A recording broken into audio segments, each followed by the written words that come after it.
స్వరము, క్రీస్తు రాకడ స్వరము, క్రీస్తు రాకడ స్వరము, క్రీస్తు రాకడ కొరకై నిన్ను సిద్ధపరచు స్వరము, క్రీస్తేసు రాకడ కొరకై సిద్ధపరచే స్వరము.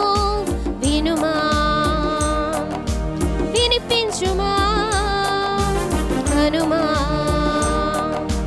సిద్ధపడుమా. క్రీస్తు రాకడ స్వరమును కార్యక్రమను వీక్షిస్తున్న ప్రియులకు ప్రభువైన యేసుక్రీస్తు నామంలో నా హృదయపూర్వక వందనాలు తెలియజేస్తా ఉన్నాను. ఈ సమయంలో దైవజనులు ఎం రత్నకుమార్ గారు దైవవర్తమానం అందిస్తారు. ముందుగా చిన్న ప్రార్థన చేసుకుందాం. పరిశుద్ధ ప్రేమ కలిగిన తండ్రి, దయగల యేసయ్య, నీ ఘనమైన శ్రేష్టమైన పాదాలు కొందనాలు స్తోత్రాలు చెల్లిస్తున్నాను ప్రభా. ఈ క్రీస్తు రాకడ స్వర కార్యక్రమాన్ని మీరే ఆశీర్వాదకరంగా జరిగించండి. మీ దాసులు మీరు బలపరిచి వాడుకోండి. అనేక ఆత్మరక్షణ కార్యక్రమం కొరకై ఈ పని జరిగినట్లుగా సహాయం చేయండి. నీ నామానికి మహిమ తెచ్చుకొని మని యేసు నామమున అడిగి వేడుకొని ప్రార్థిస్తున్నాం తండ్రి, ఆమేన్. రాకడ స్వరము, క్రీస్తు రాకడ స్వరము, క్రీస్తు రాకడ స్వరము, క్రీస్తు రాకడ స్వరము. మన ప్రభువును రక్షకుడైన యేసయ్య పరిశుద్ధమైన నామమున క్రీస్తు రాకడ స్వరం కార్యక్రమం వీక్షించుచున్న ఈ వీక్షకులైన మీ అందరికీ నా హృదయపూర్వక వందనాలండి. బాగున్నారు పిల్లరా? మరోసారి మనందరం ఇది కలుసుకోవటం చాలా సంతోషకరంగా ఉంది. మీరు ఈ కార్యక్రమాల కొరకు ఎంతో ఆశతో ఎదురు చూస్తున్నారు, అలాగే ప్రార్థన కూడా చేస్తున్నారు, ఇతరులకు పరిచయం చేస్తున్నారు. అందుని బట్టి నేను ప్రభువుని స్తుతిస్తున్నాను. పిల్లరా, ఇంకా ఈ కార్యక్రమాల కొరకు ప్రార్థన చేయండి. మనందరం కూడా అత్యంత త్వరలో తిరిగి రానున్న యేసు ప్రభు వారి యొక్క రాకడ కొరకు మనం ఎదురు చూస్తున్నాం. ప్రభు యొక్క రాకడ కొరకు సిద్ధపరచబడాలనే భారంతో పరిశుద్ధాత్మ దేవుడు మన మధ్య ఎంతో పనిచేస్తుండగా ఆయనతో కలిసి సేవకులముగా అనేక ఆత్మల కొరకు ప్రయాసపడుతుండగా పిల్లగా ఈ దినాల్లో ఈ కార్యక్రమం ద్వారా దేవుని పని కొంతైనా జరగాలి, దేవుని రాజ్య నిర్మాణంలో కొంతన్నా పాల్గొనలు పొందాలి అనే ఉద్దేశంతో నిర్వహించబడుతున్న ఈ క్రీస్తు రాకడ స్వరం కార్యక్రమం విషయాల్లో మీరందరూ కూడా ఆయా రీతులుగా సహకరించాలని, పాల్గొనలు పొందాలని ప్రభు పేరట మీకు మనవి చేస్తున్నాను. క్రీస్తునందు ప్రియులారా, దేవుని వాక్య ధ్యానంలోకి మనం వెళదాం. మీకు స్క్రీన్ మీద కనబడుతున్న రీతిగా మనము లోతు భార్య వ్యక్తి గురించి వాక్యాన్ని ధ్యానం చేస్తూ వస్తున్నాం. యేసుక్రీస్తు ప్రభు వారు పలికిన ఒక అద్భుతమైన మాట ఏమిటి అని అంటే, లోతు భార్యను జ్ఞాపకం చేసుకోనండి అని. యేసు ప్రభు వారు ఆ మాట చెప్పడం ద్వారా అక్కడ మనం నేర్చుకోవాల్సిన పాఠాలు చాలా ఉన్నాయని కదా దాని అర్థం. కాబట్టి ఆమెను మనం తరచుగా జ్ఞాపకం పెట్టుకొని ఆమె ద్వారా పరిశుద్ధాత్మ దేవుడు మనకేమి నేర్పించాలనుకుంటున్నారో ఆ పాఠాలను నేర్చుకోవడం ద్వారా మన వ్యక్తిగత జీవితాలను పిల్లల దృష్టిలో పెట్టుకొని ఈ పాఠాలను నేర్చుకొని ఆధ్యాత్మిక జీవితంలో పురోభివృద్ధిని పొందాలని పరిశుద్ధాత్మ యొక్క ఆకాంక్షను మనం గుర్తుపట్టాల్సిన అవసరత మనకి ఉన్నది అనే సత్యాన్ని నేను జ్ఞాపకం చేస్తున్నాను. లోతు భార్యని గురించిన ధ్యానాల్లో భాగంగా ఈ 3వ కార్యక్రమంలోకి మనం పుల్లేరా వెళ్తూ ఉన్నాం. జాగ్రత్తగా ఈ విషయాలు మనం ధ్యానం చేసుకొని వ్యక్తిగత జీవితాలను పరీక్షించుకుందాం. లోతు భార్య పుల్లేరా అబ్రహాం గారి కుటుంబ సంబంధికులైన లోతు కుటుంబం అబ్రహాం గారు విడిచిపెట్టి బయటకు వచ్చేసేసింది. ఇక్కడ నుంచి పిల్లరా లేక మనం గమనించినట్లయితే ఆదికాండం 19వ అధ్యాయంలో లోతు భార్యని గురించిన సంగతులు మనం చూస్తూ ఉంటాం. గమనించాలి, లోతు అబ్రహాం గారిని విడిచిపెట్టి బయటకు వచ్చేసేసాడు. ఓకే, అయితే తద్వారా జరిగిన పరిణామాలు ఏంటి, ఫలితాలు ఏంటి, పరిస్థితులు ఏంటి అనే దానిని ఒకంత మనం జాగ్రత్తగా ఆలోచించాల్సిన అవసరత, గమనించాల్సిన అవసరత మనకి ఉన్నది. ఏం జరిగింది, ఆ పరిస్థితులు ఏంటి అని కనుక మనం ఆలోచన చేసినట్లయితే ప్రత్యేకించి లోతు భార్య కోణంలో కొన్ని విషయాలు మనం ఆలోచించేద్దాం. గత పర్యాయం మనం చెప్పుకున్నాం ఏమని, లోతు గారు అబ్రహాం గారి దగ్గర నుంచి వేరైపోతున్న సమయంలో, ఆ సందర్భంలో ఆమె చెప్పాల్సిన మాట ఏంటంటే, నేను రానుగాక రాను అని చెప్పాలి. కానీ ఆమె ఒక్క ముక్క కూడా మాట్లాడే దాఖలా మనకు కనపడలేదు. అంటే దాని వెనకాల ఖచ్చితంగా ఆమె యొక్క హస్తము ఉన్నది అనే సంగతిని గత పర్యాయం మనం ధ్యానం చేసుకోవచ్చు. ప్రియులారా, అయితే ఈమె జీవితంలో కొన్ని సంగతులను మనము ధ్యానం చేయటం అవసరమైనది. లోతే కానివ్వండి, లోతు భార్య కానివ్వండి, వీరిరువురు కూడా తాము జీవించిన జీవిత విధానం అనేది మనకు గుణపాఠాలు నేర్పించేది, మనకు జాగ్రత్తగా ఉండవలసిన అవసరతలు నేర్పించే పాఠాలు వీరి జీవితంలో నుంచి మనకి కనబడుతున్నాయి. ఎందుకు? ప్రియమైన దేవుడి బిడ్డలారా, వీరు ఎక్కడికి వచ్చారు? సొదొమకు వచ్చారు. సొదొమ పరిస్థితులు ఎలాంటి? దేవుని వాక్యంలో పరిశుద్ధాత్మ దేవుడు అపొస్తలుడైన పేతురు గారి ద్వారా 2వ పత్రిక 2వ అధ్యాయంలో 6వ వచనాన్ని చదువుకుందాం. మరియు ఆయన సొదొమ గొమొర్రాలను పట్టణములను భస్మము చేసి ముందుకు భక్తిహీనులకు వారికి వాటిని దృష్టాంతముగా ఉంచుటకై వాటికి నాశనం విధించి దుర్మార్గుల కామ వికారయుక్తమైన నడవడి చేత బహు బాధపడిన నీతిమంతుడకు లోతును తప్పించెను అని ఇక్కడ మనం చదువుతున్నాం. పిల్లల ఈ భాగంలో మనం గమనిస్తే ఆ సొదొమ పట్టణాల గురించిన విషయాలు ఇక్కడ మనకి కనబడుతున్నాయి. ఏమని? దుర్మార్గుల కామ వికారయుక్తమైన నడవడి అని మనం చదువుతున్నాం. సొదొమ పట్టణంలో ఉన్న ప్రజల యొక్క స్థితిగతులు ఎలాంటి, వాళ్ళ నడవడిక, వారి ప్రవర్తన ఎటువంటిది అని మనం ఆలోచన చేస్తే ఇక్కడ పరిశుద్ధాత్మ దేవుడు తిరిగి జ్ఞాపకం చేస్తూ వ్రాయించిన మాట మనకు కనబడుతుంది. దుర్మార్గులు కామ వికారయుక్తమైన నడవడి కలిగిన వారు, కామంతో కళ్ళు మూసుకుపోయిన పరిస్థితి కలిగిన వారు. ఇటువంటి ప్రజల మధ్య లోతు భార్య నివసించడాన్ని ఇష్టపడినట్లుగా మనం చూస్తున్నాం. గమనించారా? ఎటువంటి ప్రజల మధ్య? దుర్మార్గులైన ప్రజల మధ్య. అలాగే కామంతో కళ్ళు మూసుకుపోయిన ప్రజల మధ్య నివసించడానికి ఇష్టపడింది. సరే, వేరైతే వేరైంది. అయ్యయ్యో, పరిస్థితులు చాలా భిన్నంగా ఉన్నాయి, నేను ఉండొచ్చిన పరిస్థితులు ఎలాంటి, ఇప్పుడు పరిస్థితులు ఎలాంటి అని చెప్పి వెంటనే రిటర్న్ అయిపోతే ఎంత బాగుండేది. కానీ ఆ పరిస్థితులు లేవే. కారణం ఏంటి అని అంటే, ఇప్పుడు ఈ లోతు భార్య యొక్క స్థితి ఎలా ఉన్నది అని అనిపిస్తుందంటే, అమ్మయ్య జైల్లో నుంచి బయటకు వచ్చారా బాబు అన్నట్లుగా ఫీల్ అవుతున్నట్టుగా ఉంది. గమనించారండి? అబ్రహాము శారా గారి దగ్గర ఉండటం అనేది ఈ లోతు కుటుంబానికి ఎంత కష్టమైపోయిందని అంటే, దేవుని బిడ్డలారా, వారికి సొదొమ పరిస్థితులు చాలా సంతోషకరమైన పరిస్థితులుగా కనపడుతున్నాయి. ఎంత దుఃఖము, ఎంత విచారకరమైన విషయము అంటే, ఊరు విడిచిపెట్టి వచ్చారు, హారాన్ని విడిచిపెట్టి వచ్చారు, బహుకాలం వీరితో సహవాసం చేశారు. కానీ ఈ కుటుంబానికి అబ్రహాము నడుచుచున్న దైవ సంబంధమైన నడవడిక ఏ మాత్రము కొంచెం కూడా అబ్బినట్టుగా కనబడట్లేదు. దేవుణ్ణి వెంబడిస్తూ, దేవునికి భయపడుతూ అబ్రహాము గారు తన జీవితాన్ని కొనసాగించుకుంటూ ఉన్నారు. దైవ సన్నిధిని ప్రేమించే వ్యక్తిగా ఉన్నాడు అబ్రహాం గారు. ఇంత మంచి పరిస్థితులు కలిగి ఉన్న అబ్రహాం గారు నమ్మకంగా పరిశుద్ధంగా జీవిస్తుంటే, చిన్న చిన్న లోపాలు తన జీవితంలో ఉన్న దేవుని దగ్గర నుంచి అద్భుతమైన సాక్ష్యం సంపాదించుకోగలిగిన జీవితం జీవిస్తుంటే, అటువంటి వ్యక్తిని విడిచి వెళ్ళి వారు సొదొమ పరిస్థితులు ఇష్టపడుతున్నారంటే, ఇక్కడ మనం అర్థం చేసుకోవాల్సిన విషయం ఏంటంటే, ఇంతకాలం వీరితో ఉన్న వీళ్ళు నేర్చుకున్నది శూన్యము అనేది అర్థం కదండి. ప్రియమైన దేవుని బిడ్డలారా, దయచేసి ఈ విషయం మనం అర్థం చేసుకోవాలి. ఎన్ని సంవత్సరాల నుంచి నువ్వు దేవుని సన్నిధికి వెళ్తున్నావు?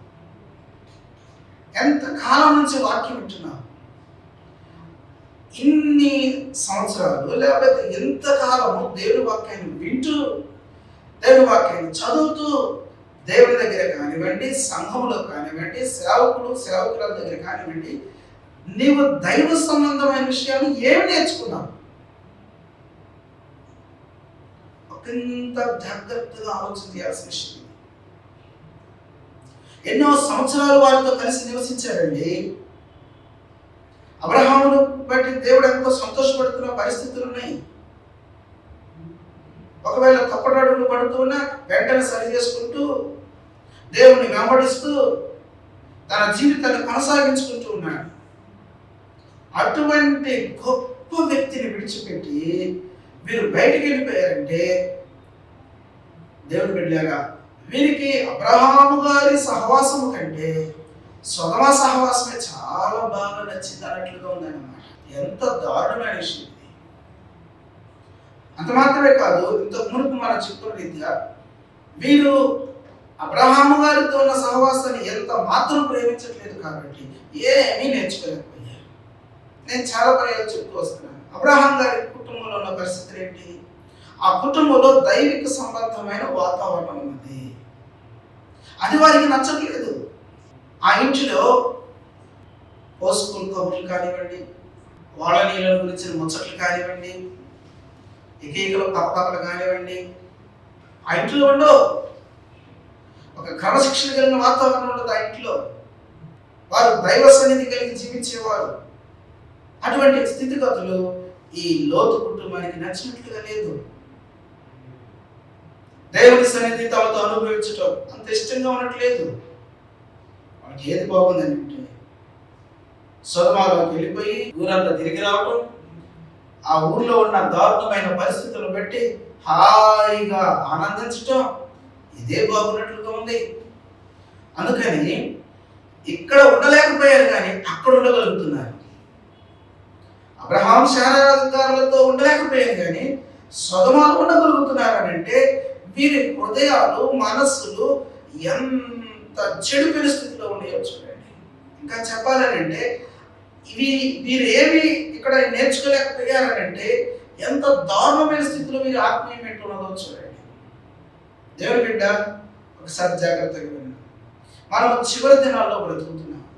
ప్రభువైన యేసుక్రీస్తు వారు ఆయన చెప్పిన మాట ఏంటంటే, మనుష్య కుమారుని రాకడ దినాలు ఎలా ఉంటాయో ఇద్దరు వ్యక్తుల గురించి చెప్పారు. ఒకటి, నోవహు కాలం ఎలా ఉంటుందో అలా ఉంటుందని చెప్పారు. రెండవది, లోతు కాలం ఎలా ఉంటుందని చెప్పారు. ఈ యేసు ప్రభువు వారి రాకడ దినాలు, లోతు కాలం ఎలాంటిది? సొదొమ పట్టణ పరిస్థితులు, ఏ పరిస్థితుల్లో ఆ పట్టణం కాల్చివేయబడిందో, ఏ పరిస్థితుల్లో ఆ పట్టణం నాశనం చేయబడింది మనం బైబిల్ గ్రంథంలో చదువుతున్నాం. అంటే విచ్చలవిడిగా బ్రతుకుతూ తినటం, త్రాగటం, ఇదే జీవితం అన్నట్టుగా బ్రతుకుతున్న పరిస్థితులు ఆనాటి కాలంలో ఉన్నట్లుగానే నేడు లేవా? ఈ రోజున ప్రధానమైన విషయాలు ఏంటి? ప్రధానమైన సంగతులు ఏంటి? తిండి ప్రధానమైపోయింది, బట్టలు ఇది ప్రధానమైపోయింది. మీ ఇంటికి వస్తే ఏం పెట్టారు? మా ఇంటికి తిన్నారుగా, మేము మీకు పెట్టారుగా, మీరు మాకు ఎందుకు పెట్టరు? ఎలాంటివి పెట్టారు? ఇట్లాంటివి ఏంటి? ఈ శరీర సంబంధమైన విషయాలు ఎక్కువైపోయింది. ఈవెన్ లోకంలో ఉన్న ప్రజల కంటే, దేవుని నమ్మిన వారు నమ్మలేదు అనుకున్న వ్యక్తుల కంటే, నమ్మేమో అనుకుంటున్న వ్యక్తుల జీవితాల్లోనే మాటల్లోని ప్రధానమైన విషయాలు కనబడుతూ ఉన్నాయి. తిండి ప్రాధాన్యమైన విషయాలు, శరీర సంబంధమైన విషయాలకు అధిక ప్రాధాన్యత ఇస్తూ, ఈ రోజున ఒక కార్యక్రమం జరిగిందంటే ఖచ్చితంగా భోజనాలు ఉండాలి. ఇంట్లో ఒక కార్యక్రమం జరుగుతుందంటే బట్టలు, కనీసం జాకెట్ ముక్కన్నా పెట్టలేదు. 200 చీర మొహాలు పడితే ఏమైంది మీ సొమ్ము? ఎక్కడ తగ్గదు? శరీర సంబంధమైన విషయాలు కడే కదా తగ్గదు. ఏమండి, ఇంకొక సేవకుడు కలిసి ఇంకొక వాక్యం చెప్పిస్తే ఎంత బాగుండేదనే మాటలు ఎక్కడ నిలబడతాయండి? ఇంకా 10 నిమిషాలు వాక్యం చెప్పిస్తే ఏమైంది అనే మాటలు వినబడతాయండి? ఆ రోజుల్లో ఏ రీతిగా దైవ సంబంధమైన విషయాల మీద మనుషులకు దృష్టి లేకుండా పోయిందో, నేటి దినాల్లో కూడా అవే పరిస్థితి. కాసింత ఎక్కువ సమయం వాక్యం చెబితే తట్టుకోలేకపోతున్నారు. ఎంత దారుణమైన పరిస్థితులు అండి క్రైస్తవ చుట్టుపక్కల ఉన్నాయి. ఎంత విచారకరమైన పరిస్థితి. వాక్యం మీద ఇష్టం లేదండి. ఒకసారి చదువుతాం చూడండి. లూకా సువార్త 17వ అధ్యాయం 28వ వచనం నుంచి చదువుతాం. లోతు దినములలో జరిగినట్లు జరుగును. జనులు తినొచ్చు, త్రాగుచు, కొనుచు, అమ్ముచు, నారు నాటుచు, ఇండ్లు కట్టుచు నుండి. లోతు కాలంలో ఉన్న పరిస్థితులు ఇవి. అయితే లోతు సొదమ విడిచిపోయిన దినమున ఆకాశం నుండి అగ్ని గంధకములు కురిసి వారి అందరిని నాశనం చేశారు. ఆ ప్రకారమే మనుష్య కుమారుడు ప్రత్యక్షమగు దినమున జరుగును అని ఇక్కడ మనం చదువుతున్నాం. 32వ వచనంలో చెప్తూ ఉన్నాడు, లోతు భార్యను జ్ఞాపకం చేసుకున్నది. లోతు భార్యను జ్ఞాపకం చేసుకున్నది. లోతు భార్యను జ్ఞాపకం చేసుకున్నది అనే మాట విషయంలో మనం జ్ఞాపకం చేసుకున్న ఈ రోజు ఈ కార్యక్రమంలో మొదటి విషయం ఏంటి అని అంటే, వారు అబ్రహాము గారితో ఉన్న సహవాసాన్ని ప్రేమించలేకపోయారు. వారికి అబ్రహాము గారి సహవాసం కంటే సొదొమ పట్టణం యొక్క సహవాసమే బాగా నచ్చింది. ఆనాటి ప్రజల యొక్క పరిస్థితులు ఏంటి? సొదొమ గొమొర్రా అద్మా సొదొమ పట్టణాల గురించిన సంగతులు ఇక్కడ యేసు ప్రభువు వారు మాట్లాడుతున్నారు. ఏంటి ఆ పరిస్థితులు? జనులు తినొచ్చు, త్రాగుచు, కొనుచు, అమ్ముచు, నారు నాటుచు, ఇండ్లు కట్టుచు నుండిరి. ఇవి తప్పని కాదు యేసు ప్రభువు వారు చెప్పడం ఉద్దేశం. దీని ఉద్దేశం ఏమిటి? ఏమండి, తినడం తప్ప, త్రాగడం తప్ప, మంచి రసాలు కానివ్వండి, లేకపోతే జ్యూస్ కానివ్వండి, తాగడం తప్పేం కాదు. త్రాగుడు అంటే మద్యపానాల గురించిన విషయం కాదు కదా ఇది. తినడం, త్రాగడం, కొనుచు, వస్తువులు కొనుక్కోవడం తప్పేమీ కాదు. అమ్ముచు, నారు నాటుచు, ఇల్లు కట్టుచు నుండి అనే మాట యేసు ప్రభువు వారు దానిని అంటే ఈ పనులు చేయడం తప్పని కాదు చెబుతుంది. ఇదే జీవితం అనుకోవడం తప్పు. ఇదే జీవితం అనుకుంటున్నారు. ఏది? తినడం, త్రాగడం, అమ్మటం, కొనడం, నారు నాటడం, ఇదే జీవితం అనుకుంటున్నారు. సంపాదనే ముఖ్యంగా కేవలము భౌతిక సంబంధమైన పరిస్థితులు కలిగి ఉండటమే జీవితం అనుకోవటం అనేది ఆనాడు ప్రజల జీవితాల్లో ఉన్న భయంకరమైన దోషం. పిల్లలు దయచేసి అబ్రహాము గారి కుటుంబంలో ఇటువంటి పరిస్థితులు లేవు. అబ్రహాం గారి కుటుంబంలో దైవ సంబంధమైన పరిస్థితులు ఉన్నాయి. దానిని ప్రేమించలేకపోయారు లోతు కుటుంబం. లోతు భార్య దాన్ని ఇష్టపడలేకపోయింది. ఏది ఇష్టపడింది అని అంటే పిల్లరా, ఇందాక మనం చెప్పుకున్నాం, దుర్మార్గతను ఇష్టపడింది, కామ వికారయుక్తమైన నడవడిని ఇష్టపడింది, దైవ సంబంధమైన స్థితిగతులకు వ్యతిరేకమైన జీవితాన్ని ఇష్టపడింది. ఎంత దారుణమైన పరిస్థితి. ప్రియమైన సోదరి సోదరులారా, ఈ కార్యక్రమం చూస్తున్న మీ వ్యక్తిగత జీవితంలో దేవునికి ఎంత ప్రాధాన్యత ఉన్నది, దేవుని ఎంతగా ప్రేమించుతున్న వ్యక్తిగా ఉంటున్నాము, ఇది కదా మనం జాగ్రత్తగా ఆలోచన చేయాల్సిన విషయం. దేవుని సన్నిధికి మన జీవితంలో ప్రాధాన్యత ఇవ్వకుండా, అలాగే దేవుని సన్నిధికి వెళుతూ దేవుని సన్నిధిలో లేక దేవుని సేవకుల ద్వారా వాక్యం ద్వారా ఏమీ నేర్చుకునే పరిస్థితుల్లో ఉంటుంటే ఆత్మీయంగా నువ్వు ఎంత దిగజారిపోతారో ఒకసారి ఆలోచించండి. అదే ఆత్మీయ దరిద్రత అంటారు అన్నమాట. ఆత్మీయ దరిద్రత. ప్రియమైన సోదరి సోదరులారా, జాగ్రత్తగా వినండి. యేసుక్రీస్తు ప్రభువు వారు వచ్చే కాలము లోతు దినాలతో పోల్చబడింది. అంత మాత్రమే కాకుండా ప్రస్తుతం యేసుక్రీస్తు ప్రభువు వారి యొక్క రాకడ దినాలు 2 సంఘాలతో పోల్చబడింది. ఒకటి ఫిలదెల్ఫియా సంఘ కాలముగా పోల్చబడింది, రెండవది లవొదికీయ సంఘ కాలంగా పోల్చబడింది. ఫిలదెల్ఫియా సంఘం అద్భుతమైన దేవుని ప్రేమతో, దైవ సన్నిధిని ప్రేమించే వ్యక్తిత్వంతో ఆ సంఘం ముందు కొనసాగుతూ దేవుని సంతోషపెడుతున్న సంఘంగా ఫిలదెల్ఫియా సంఘం ఉంటే, లవొదికీయ సంఘం ప్రభువుని వేదనకు, బాధకు గురి చేసిన సంఘముగా ఉన్నది. ఎందుకని? వారు ఆత్మీయంగా దరిద్రులైపోయారు, ఆత్మీయంగా గుడ్డివారైపోయారు, దిగంబరులైపోయారు. చాలా దారుణమైన పరిస్థితుల్లోకి వారు వెళ్ళిపోయారు.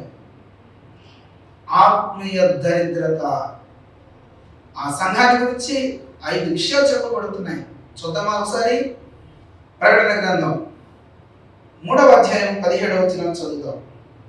నీవు దౌర్భాగ్యుడవును, దిక్కుమాలిన వాడవును, దరిద్రుడవును, గుడ్డివాడవును, దిగంబరుడవునై ఉన్నావని ఎరుగక తన వృద్ధి చేసి ఉన్నాను, నాకేమీ కొదువ లేదని చెప్పుకొనుచున్నావు. వీరి ఆధ్యాత్మిక స్థితి ఎలా ఉన్నది అంటే, దేవుడు ప్రభువైన యేసుక్రీస్తు వారు స్వయంగా మాట్లాడుతున్నారు. నీవు దౌర్భాగ్యుడవును, దిక్కుమాలిన వాడవు, దరిద్రుడవు, గుడ్డివాడవు, దిగంబరుడు. చూసారండి, ఎంత దారుణమైన ఘోరాతి ఘోరమైన స్థితిగతుల్లో లౌకిక సంఘం ఉండిపోయింది. దయచేసి నేటి కాలంలో కూడా ఇటువంటి వ్యక్తులు జీవించే కాలముగా దేవుని వాక్యం మనకు జ్ఞాపకం చేస్తుంది. ఆత్మీయ దౌర్భాగ్యకరమైన స్థితి, ఆత్మీయ దిక్కుమాలిన స్థితి, ఆత్మీయ దరిద్రతతో కూడిన స్థితి, ఆత్మీయ గుడ్డితనంతో కూడిన పరిస్థితి, ఆత్మీయ దిగంబరత్వంతో కూడిన స్థితి. భౌతికంగా చాలా బాగున్నారు, భాగ్యవంతులుగా ఉన్నారు. భౌతికంగా మాకేమి అంటే 1,00,00,000 మంది అన్నట్టుగా బ్రతుకుతున్నారు. భౌతికంగా మంచి సంపాదన కలిగి బ్రతుకుతున్నారు. భౌతికంగా మంచిగా కనబడుతున్నాయి, మంచి నేత్రాలు చాలా బాగున్నాయి. భౌతికంగా మంచి వస్త్రాలు. ఇందాక మనం చెప్పుకున్నాం కదా, నిజమే. ఈ దినాల్లో ఆ బట్టలకు ఉన్నంత ప్రాధాన్యత ఏమండి, ఏం ప్రాధాన్యత పెరిగిపోయిందో. దేవుని పిల్లలు క్రీస్తును చూపించాల్సింది పోయి తమను తామే చూపించుకునే పరిస్థితులు నేటి దినాలు. స్త్రీ లేదు, పురుషులు లేదు, అందరూ తమను చూపించుకునే పరిస్థితులే కానీ ప్రభువును చూపించే పరిస్థితులు లేవు. కారణం ఏంటో తెలుసా? ఆత్మీయ దరిద్రత, ఆత్మీయ గుడితనం నేటి క్రైస్తవ్యాన్ని పట్టి పీడిస్తున్న దారుణమైన పరిస్థితి. జాగ్రత్తగా. ఆనాడు లోతు కుటుంబం ఈ పరిస్థితులనే ప్రేమించింది. లోతు భార్యకి ఈ పరిస్థితులే నచ్చినాయి. దాని ఫలితమే ఘోరాతి ఘోరమైన అగ్ని ప్రమాదంలో ఆ పట్టణం కాలిపోతూ ఉంటుంటే పిల్లరా జాగ్రత్తగా ఉండండి. బయటికి వచ్చి కూడా క్షేమంగా ఉండలేని పరిస్థితులు ఆ కుటుంబాన్ని చుట్టుముట్టింది. ప్రియమైన సోదరి సోదరులారా, ఈ కార్యక్రమాన్ని వీక్షిస్తున్న నీ జీవితంలో దేవుని వాక్యానికి ఎంత ప్రాధాన్యత ఇచ్చే వ్యక్తిగా ఉన్నావు? ఎంత సమయం దేవునితో గడుపుతున్న వ్యక్తిగా ఉన్నావు? ఎంత సమయం దేవుని బిడ్డలతో గడుపుతున్నావు? ఎంతగా నీ ఆత్మీయ జీవితంలో మార్పు వస్తున్నది? కొంతమంది అనేక కార్యక్రమాల్లో పాల్గొంటూ పొందుతారు. ప్రతి కార్యక్రమంలో పాల్గొంటూ పొందుతారు, కానీ ఆలోచనలో కానీ, తలపుల్లో కానీ, ఉద్దేశాలలో కానీ, ప్రవర్తనలో కానీ, చూపుల్లో కానీ, మాటల్లో కానీ ఏ మార్పు కనపడదు. మన కార్యక్రమాలు అన్నింటిలో కనపడతానే ఉంటాయి. ఉపయోగం ఏంటి? మార్పు చెందిన జీవితం కదా క్రైస్తవ జీవితం అంటే. వాక్యం యొక్క అనుసరణలో వాక్యం మనకి ఏం నేర్పిస్తుందో దాన్ని నేర్చుకుంటూ వాక్యం యొక్క వెలుగులో ఆత్మీయ జీవితాలు కట్టుకోవాలి కదా. ప్రభువుని వెంబడించే జీవితం కావాలి కదా. క్రీస్తు యొక్క సారూప్యత మనలో కనపడాలి కదా. ఆ పరిస్థితుల్లోకి వచ్చామా? నేను చూచిన వారు క్రీస్తు నీలో చూడగలుగుతున్నారా? ఆ భారాన్ని, ఆ ప్రేమను, ఆ దీనత్వాన్ని, ఆ తగ్గింపును నీలో చూడగలుగుతున్నారా? ఎన్ని లోపల ఒకే సంఘంలో ఉంటారు, ఎంత అసమాధానాలు, ప్రేమ లేని స్థితిగతులు. అయ్యయ్యో, ఈనాడు అనేక సంఘాలలో, అనేకుల ఆత్మీయ జీవితాలలో లవదీకే సంఘ పరిస్థితులు నేను చెప్పడానికి చాలా విచారంగా ఉంటుంది. లేదు. ప్రతి ఒక్క క్రైస్తవ వ్యక్తి యొక్క జీవితం ఫిలదెల్ఫియా సంఘమును పోలిన జీవితంగా మారిపోవాలి. ప్రతి సంఘము ఫిలదెల్ఫియా సంఘంగా మారిపోవాలి. నేటి క్రైస్తవ్యం అంతా కూడా ఫిలదెల్ఫియా సంఘ పరిస్థితులతో నిండిపోవాలి అని అంటే లోతు భార్య, లోతు కుటుంబంలా ఉండటానికి వీళ్ళే దేవునితో గడుపుతూ దైవ సంబంధం సంగతులను నేర్చుకుంటూ, మార్చుకుంటూ ఆత్మీయ జీవితం ముందు కొనసాగటమే దానికి ఫలితం. అలా కనుక లేకపోతే ఇదిగో లోతు భార్యలాగా జీవితాలు దారుణంగా ముగించుకోవాల్సిన పరిస్థితులు ఏర్పడతాయి. కాబట్టి ఈ కార్యక్రమం చూస్తున్న నీ జీవితంలో ఒకసారి ఆలోచన చేయండి. దేవుని సన్నిధిని ప్రేమించే వ్యక్తి ఉన్నావా? దేవుని సన్నిధిలో ఏమి నేర్చుకుంటున్నావు? ఏమైనా మార్పు నీ జీవితంలో కనబడుతుందా? నీవు ఎరిగి ఉన్నావా? దాన్ని ఆలోచన చేసుకోవాల్సిందిగా ప్రేమతో మనం చేస్తున్నాం. దేవుడి మాటలు మన వినికిడిలో దీవించి ఆశీర్వదించుగాక. ప్రార్థన. ప్రియమైన తండ్రి, నీకు వందనాలు. విత్తబడిన మాటలకు మీరు వినికిడి ఫలింపచేయండి ప్రభా. ఈ చివరి దినాల్లో, ఐక్యమైన దినాల్లో ప్రభా, నీ సన్నిధి మాకు దయచేయండి. మేము నిన్ను ప్రేమించేవారి, నీ సన్నిధిని ప్రేమించేవారి, కేవలం నీ సన్నిధిలో కనబడే వారికి మాత్రమే కాదు నాయన, నేర్చుకొని మార్చుకునే వారికి మా జీవితంలో అట్లా ఆశీర్వదించి దీవించి సహాయం చేసి మహిమ ఘనత ప్రభావం ఈ కార్యక్రమం వీక్షిస్తున్న వారిలో అనారోగ్యాలతో వారిని మీరు ముట్టి స్వస్థపరచండి. నెమ్మది లేని వారికి నెమ్మది దయచేయండి. ఈ కార్యక్రమం వీక్షిస్తున్న నీ బిడ్డల్లో ఎవరు ఇంటి అవసరం కలిగినారో మీకు తెలుసు కదా నాయన. దయతో వారిని జ్ఞాపకం చేసుకుని నీ బిడ్డలకు సహాయం చేసి దీవించి మహిమ ఘనత ప్రభావాలు పొందమని మీ కరుణ గల, కృప గల, దయగల హస్తాలకు అప్పగించుకుంటూ యేసయ్య పరిశుద్ధ నామమున ప్రార్థన చేసి స్తోత్రాలు అర్పించడానికి వేడుకుంటున్నాం తండ్రి. ఆమేన్. త్రియేక దేవుని దేవుని శాంతి సమాధానం సదాకాలం మనందరికీ తోడండి. తన రాకడ కొరకై సిద్ధపరిచి భద్రపరచును గాక. Praise the Lord. అందరికీ వందనాలు.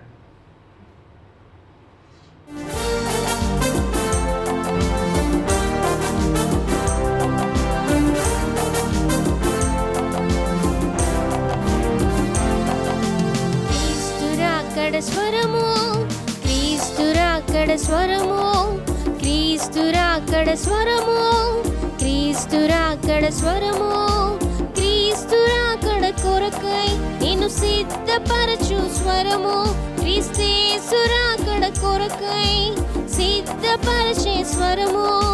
వినుమా, వినిపించుమా, హనుమా, సిద్ధపడు